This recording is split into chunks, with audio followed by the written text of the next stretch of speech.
For 12 years, her life had been a silent storm of suffering. Day after day, she endured the unbearable, bleeding without end. The physical pain was only the beginning. The real torment came from being labeled unclean by her society. She was an outcast, isolated from everyone.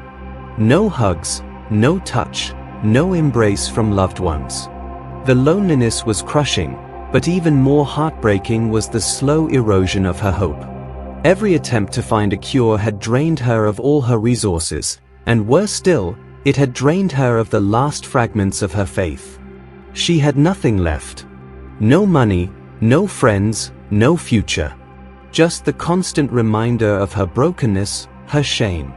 She was drowning in it. Can you imagine? Waking up every morning in a body that betrays you, in a world that avoids you. Her heart must have been as shattered as her body. But then she heard the whispers of Jesus. A man who had healed the sick, opened blind eyes, even raised the dead. Could it be true? Was there even a sliver of hope for her? Her heart, battered and bruised, dared to believe again. What if? What if he could heal her too? What if this nightmare could finally end?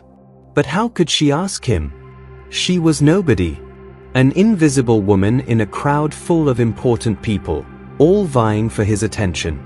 She couldn't risk more rejection, more shame.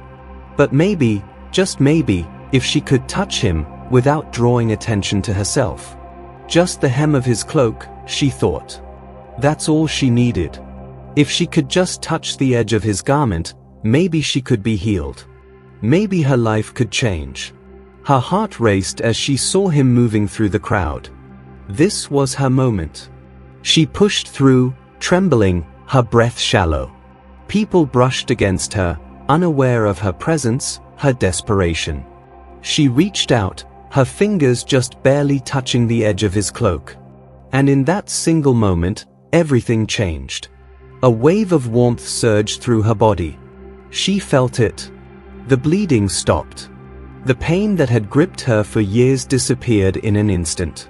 Her body, her spirit, both broken for so long, was suddenly whole. She could barely believe it. Could it really be true?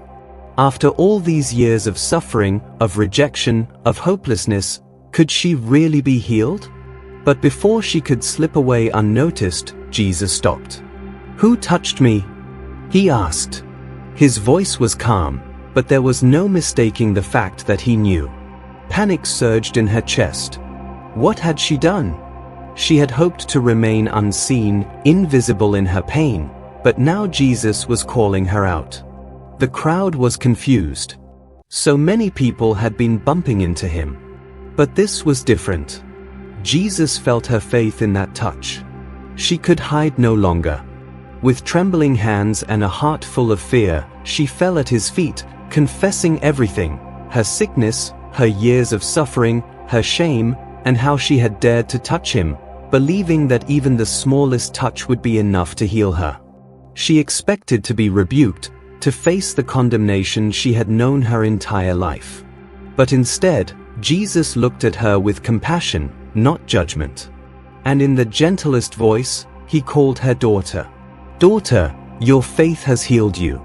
Go in peace and be freed from your suffering." Daughter, not unclean, not outcast, but daughter. With that one word, Jesus did more than heal her body. He healed her soul. He restored her dignity. He welcomed her back into the community, into the arms of grace. She was no longer invisible. She was seen, she was loved, and she was whole.